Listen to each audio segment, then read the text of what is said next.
저는 오늘 이 요한계시록 21장 2절의 말씀을 가지고 신부입니까? 이러한 제목으로 하나님의 은혜를 나누겠습니다. 하나님께서 우리에게 주신 그 하나님의 말씀을 보면 하나님과 우리의 관계, 주님과 우리의 관계를 여러 가지로 다르게 표현하고 있습니다. 아버지와 자녀로 표현을 하십니다. 아버지와 자녀에서 보면 하나님은 우리의 좋은 아버지가 되어주셔서 우리의 모든 것을 책임지시고 또 우리를 하나님의 상속자로 삼으사 하나님께서 원하시는 그 상속자의 모습까지 훈련을 시키십니다. 또 성경을 보면 하나님이 우리를 포도나무와 가지의 모습으로 설명을 하십니다. 이 포도나무와 가지라는 것은 하나님께서는 우리의 생명의 근원이 되어주시고 또한 우리가 그 생명 안에 있을 때에 저절로 열매를 맺게 하시는 그러한 하나님의 모습을 보여주십니다. 또한 우리를 왕과 백성으로도 표현을 하십니다. 우리를 이 세상에서 사탄의 모든 권세로부터 지키시고 보호하시고 그 백성을 지키시는 그런 하나님의 모습을 우리는 하나님의 말씀을 통해 볼 수 있습니다. 하지만 이 많은 것들 중에 오늘 저는 하나님께서 우리에게 주신 그 한 이미지, 신랑과 신부에 대해서 오늘 함께 은혜를 받고자 합니다. 저희 한세교회는 2021년도 이 새해의 목표를 첫째 부활에 참여하는 성도가 되는 것에 놓고 우리는 다 함께 달려가려 합니다. 첫째 부활, 즉 최고의 부활을 이야기하죠. 이 최고의 부활에 참여하는 성도가 되기 위해서는 신랑과 신부로서의 하나님과 우리의 관계를 잘 알아야 될 줄 믿습니다. 그래서 우리의 신부됨을 잘 이해하여서 첫째 부활에 참여하시는 우리 모든 성도님들 되시기를 예수님의 이름으로 축복합니다. 먼저 우리가 신랑과 신부가 되기 위해서는 우리에게는 결혼식이라는 과정이 필요합니다. 연애를 하는 많은 남녀들을 보면 연애라는 것은 사랑은 있지만 그 어떠한 법적인 제재나 근거가 없이 그냥 마음이 맞으면 서로 만났다가 쉽게 헤어지곤 합니다. 하지만 결혼이라는 것은 조금 다릅니다. 결혼이라는 것도 사랑으로 시작을 하지만 법적인 계약이고 또한 하나님 앞에서의 약속이 됩니다. 그래서 대부분 우리 성도들은 우리가 주님의 신부이다 라는 이러한 얘기를 들을 때에 깊게 생각하는 것보다 그냥 저 푸른 초원 위에 막 그림 같은 집을 짓고 천국에서 그냥 하나님과 행복하게 사는 그러한 모습만 마냥 그리는 경우가 참 많습니다. 하지만 우리가 정말 알아야 되는 것은 신랑에게 신랑의 의무가 있듯이 신부에게도 신부의 의무가 존재한다는 것입니다. 예수님께서는 사역을 이 갈릴리 지방에서 거의 다 하셨습니다. 그런데 이 갈릴리 지역의 이 혼인 문화를 우리가 살펴보면 예수님께서 왜 이렇게 표현을 하셨는지 우리는 잘 알 수 있습니다. 이 갈릴리 지방의 결혼은 어디서 시작을 하나? 성문에서 시작을 합니다. 성문에서 신랑이 될 사람이 신부로 맞을 그 여자를 앞에 두고 두 가족이 서로 모여서 많은 증인들 앞에 약속을 하는 자리입니다. 이 약속을 하게 되는데 신랑이 먼저 잔을 가져다가 그곳에 포도주를 채우게 됩니다. 포도주를 채워서 본인이 먼저 마신 후에 신부에게 줍니다. 신부될 여자에게 주었을 때 이 자매는 어떻게 해요? 본인에게 이 결혼을 할 것인가 하지 않을 것인가의 자유의지가 있습니다. 사실 이것은 굉장히 특별합니다. 왜냐하면 당시 고대 문화를 보면 고대 중동 문화, 요즘에도 마찬가지입니다. 신부될 여자에게 이러한 자유의지는 거의 존재하지 않았습니다. 그때도 그랬고 요즘도 그렇습니다. 신부될 여자는 보통 집안에서 정해주는 남자와 무조건적으로 본인의 의사와 상관없이 결혼을 해야만 했습니다. 하지만 당시 이 갈릴리 지방의 문화는 달랐어요. 어떻게? 신부가 이 포도주 잔을 자기에게 내밀었을 때에 거부를 할 수 있었습니다. 즉 자기가 이 남자와 결혼을 하기 싫으면 그 잔을 밀쳐낼 수가 있었어요. 하지만 이 신부가 이 남자가 마음에 듭니다. 그럴 때는 그 컵을 받아 마시게 됩니다. 그때부터 이 결혼식까지의 긴 여정이 시작이 됩니다. 이 모습은 어떻게 보면 예수를 믿는 우리의 모습과 굉장히 흡사하다는 것을 볼 수 있습니다. 우리 또한 하나님께서 자유의지라는 것을 주셨습니다. 이 자유의지를 통해서 우리가 예수를 믿을 것인가 믿지 않을 것인가, 하나님께서는 우리에게 그 잔을 주셨어요. 우리는 이 땅에 살아가면서 예수 그리스도를 믿을 수도 있고 믿지 않을 수도 있습니다. 하지만 우리는 예수 그리스도를 우리의 주로, 나의 신랑으로 받아들이겠다고 그 잔을 받아들인 사람들입니다. 우리는 우리의 자유의지로, 강제적이지도 않았고 억지로 하지 않았습니다. 우리의 자유의지로 예수님께서 십자가에서 이루신 그 모든 것이 너무나 감사해서, 그 사랑에 감동해서, 감격해서 우리가 그 잔을 기쁨으로 받은 줄 믿습니다. 그래서 그 잔을 우리는 마셨습니다. 마셨다는 것은 우리는 이제 예수님의 신부가 되었다는 것입니다. 예수님의 신부로 우리 스스로 우리가 선포를 했습니다. 이후로부터는 새로운 일들이 일어납니다. 포도주를 마신 그 자매에게, 그 아버지에게도 예물을 주지만 그 자매에게 신랑은 이 모든 결혼식을 준비할 때 드는 비용, 그런 결혼 지참금을 신랑은 신부에게 주게 됩니다. 즉 내가 이 사람의 아내가 되겠다라고 선언을 한 이후로부터 이 결혼에 필요한 많은 비용을 누가 지불하는가? 신랑이 지불을 합니다. 신랑이 지불을 합니다. 그 신랑이 준 것을 가지고 신부는 그때부터 이 결혼을 준비하게 됩니다. 자신의 웨딩 드레스도 그 돈으로 사게 되고요, 자신의 웨딩을 도와줄, 결혼을 도와줄 그 들러리들도 이것으로 챙기게 됩니다. 자기의 어떻게 보면 품위 유집이라고 할 수 있습니다. 결혼할 때까지의 필요한, 결혼식에 필요한 것들을 신랑이 준 예물로 감당하게 됩니다. 이것을 보면 우리는 참 재밌는 것을 볼 수 있습니다. 예수 그리스도께서는 우리에게 마지막 만찬에서 그 잔을 주셔서 우리에게 물어보십니다. 나의 신부가 되겠느냐? 우리는 어떻게 해요? 그 잔을 받아서 마신 사람들, 즉 예수님의 신부가 되었습니다. 예수님은 우리에게 무엇을 주셨나요? 예수님은 부활하사 승천하시면서 우리에게 약속을 하십니다. 내가 무엇을 줄 거야? 그때까지 너희는 기다려라. 그것이 무엇입니까? 바로 성령입니다. 성령. 예수 그리스도께서는 성령을 우리에게 선물로 주시고, 예수님께서 다시 오실 그날까지 우리의 모든 필요를 성령 안에서 해결해 주신다고 주님은 말씀하십니다. 우리가 다 같이 마태복음 6장 33절을 보면 우리가 아주 잘 아는 말씀이 나옵니다. 이 마태복음 6장 33절은 어떻게 말씀합니까? 너희는 먼저 그의 나라와 그의 의를 구하라. 그리하면 이 모든 것을 너희에게 더하시리라. 이렇게 말씀을 합니다. 우리는 이 모든 것을 더하신다라는 말만 좋아합니다. 하지만 전제 조건이 붙습니다. 먼저 그의 나라와 의를 구하라고 주님은 말씀을 하십니다. 이것이 어떤 말씀인가요? 이것은 바로 우리가 신부면 결혼식에 필요한, 결혼까지 필요한 것을 먼저 구하라는 거예요. 그것을 주님은 채우신다는 것입니다. 신부된 우리는요, 다른 것을 바라볼 때가 아니라 지금 가장 중요한 결혼식을 위하여 뛰어가야 된다는 것입니다. 신랑은 신부에게 의식주가 필요한 것을 알고 있어요. 알고 있습니다.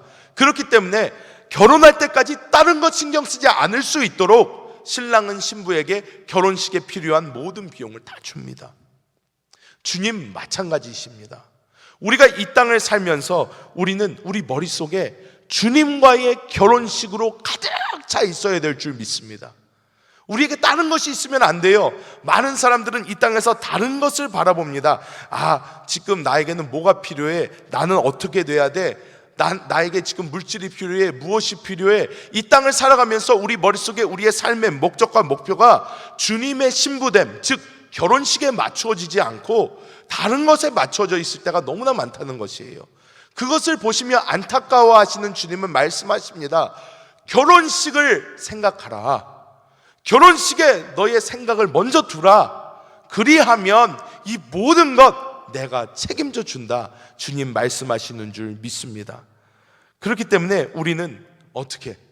우리의 모든 삶이 주님과의 이 결혼식, 주님과의 이 놀라운 잔치를 위하여 준비가 되어야 될 줄 믿습니다.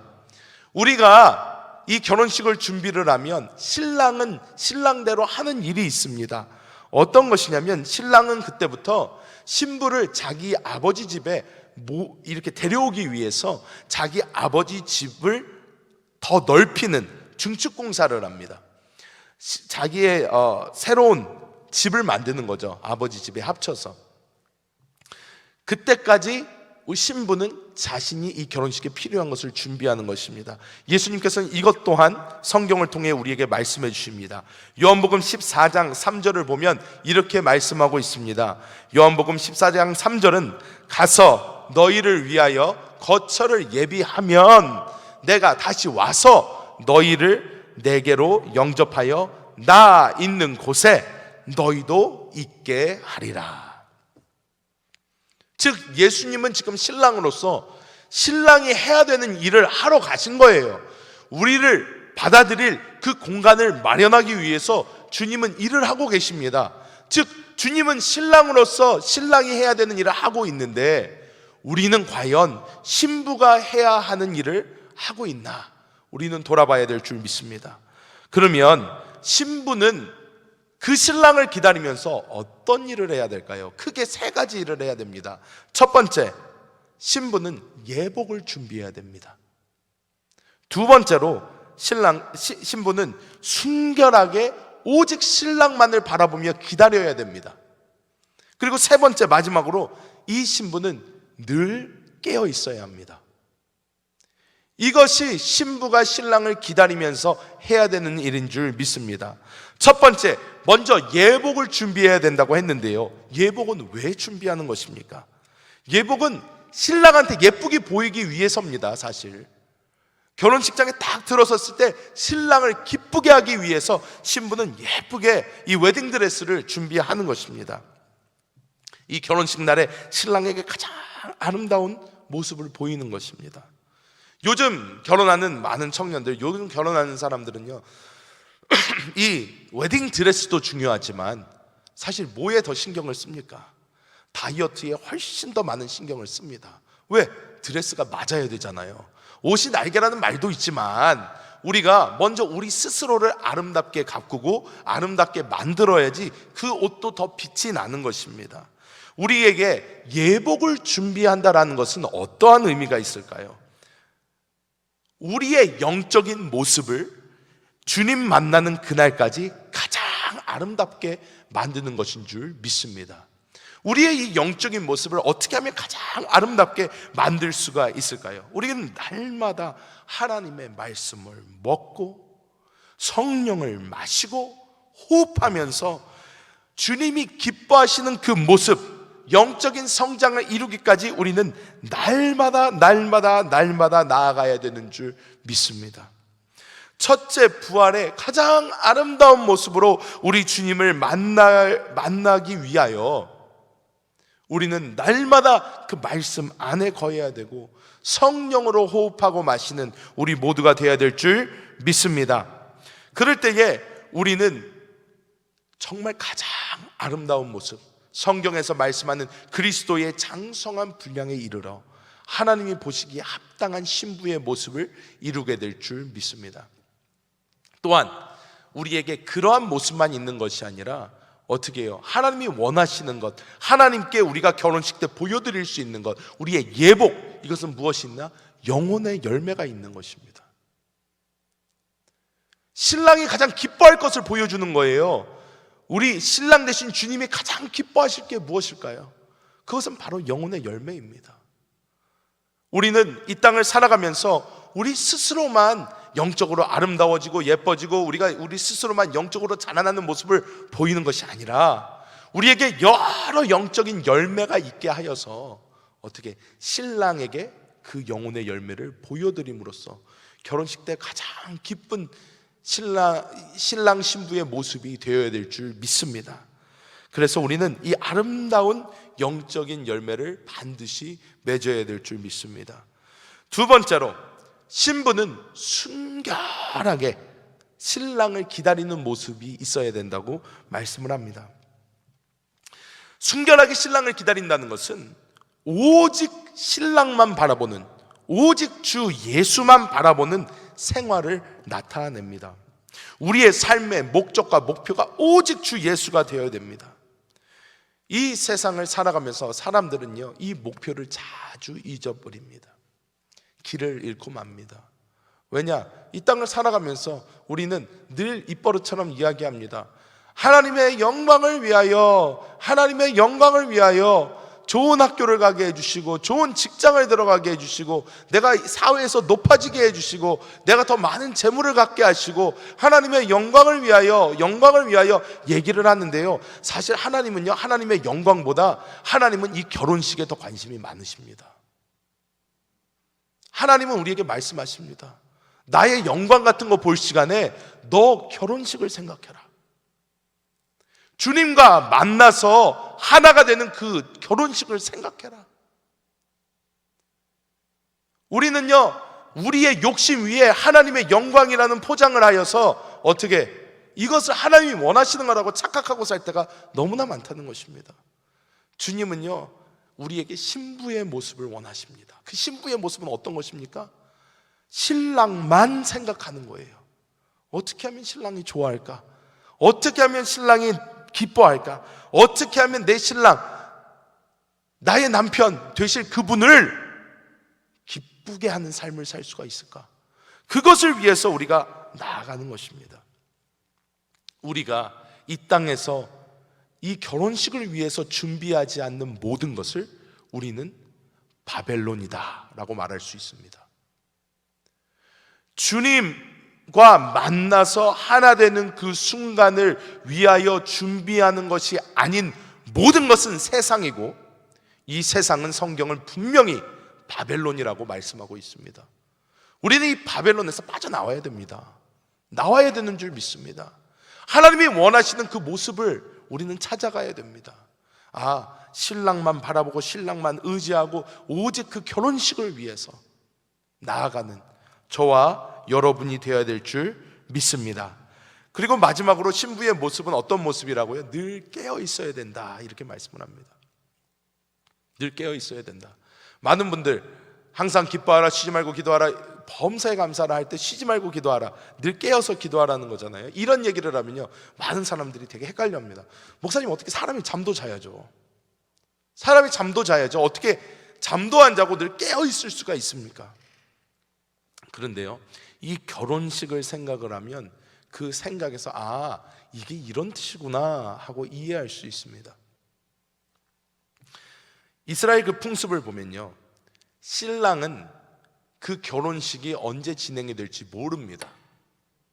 예수님도 말씀하시죠. 그것은 나도 모르고 하늘의 천사도 모르고 오직 아버지만 아신다. 그렇게 말씀하신 이유가 있어요. 왜? 이스라엘의 결혼 풍습을 보면 아버지 집에다가 신랑이 집을 늘리는 거잖아요. 공사를 다 했어요. 공사가 다 되어도 그 집은 누구 집이에요? 아버지 집이에요. 아버지 집.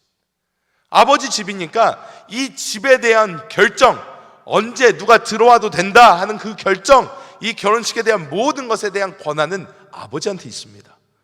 즉 아버지가 아들에게 아들아 가서 신부를 데려와라 할 때까지 신랑은 기다려야 되는 것입니다. 기다려야 됩니다. 즉 아버지께서 말씀을 해주셔야 되는데 아버지는 대부분 언제 말씀을 하시나? 한밤중이나 새벽에 이것을 진행했다고 합니다. 왜? 그래야지 사람들에게 더 깜짝 파티가 되는 거예요. 이게 하나님의 서프라이즈 파티입니다.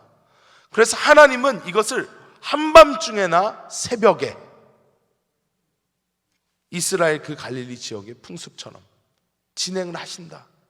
그날이 도적같이 이를 것이다 말씀을 합니다. 그런데 우리가 그 당시 그 결혼식을 하는 그러면 그 신부는 어떻게 준비를 하고 있었나 보면, 그 신부는요, 먼저 머릿서부터 발끝까지 매일매일, 오늘이 될 수도 있고 내일이 될 수도 있고 다음 주가 될 수 있고 다음 달이 될 수도 있고 내년이 될 수 있어도 어떻게 해요? 머릿서부터 발끝까지 결혼식을 지금 진행을 해도 자기가 몸만 나갈 수 있을 정도로 치장을 하고 잤어요.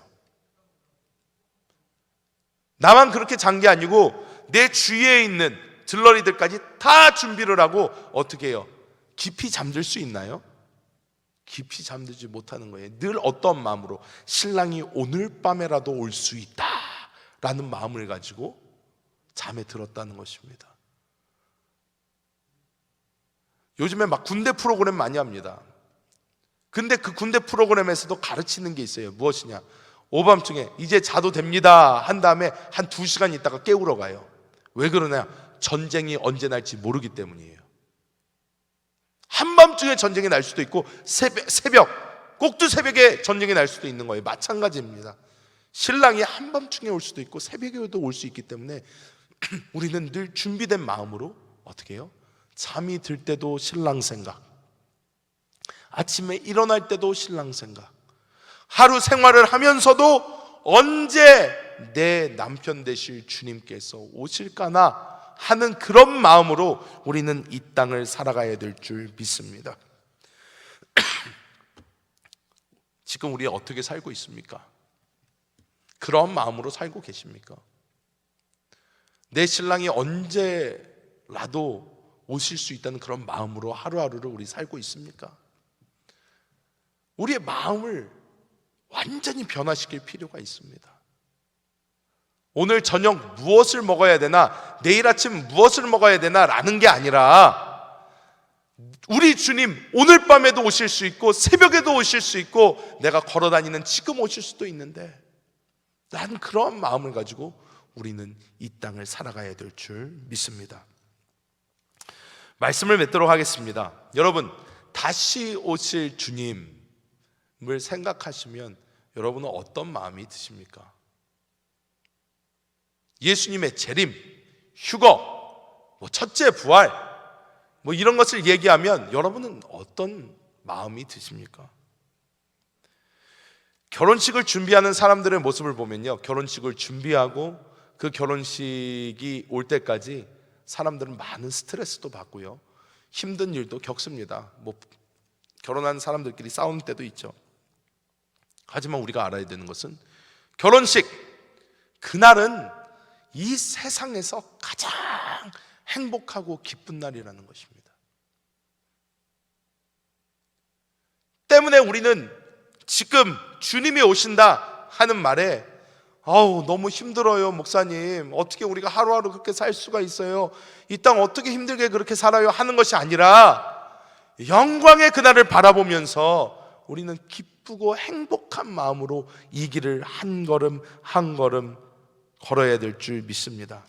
여러분, 최고의 영광의 순간인 주님과의 혼인잔치가 우리를 기다리고 있습니다. 그때까지 신부로서 아름답게 준비되는 저와 여러분 되시기를 예수님의 이름으로 축복합니다. 아멘.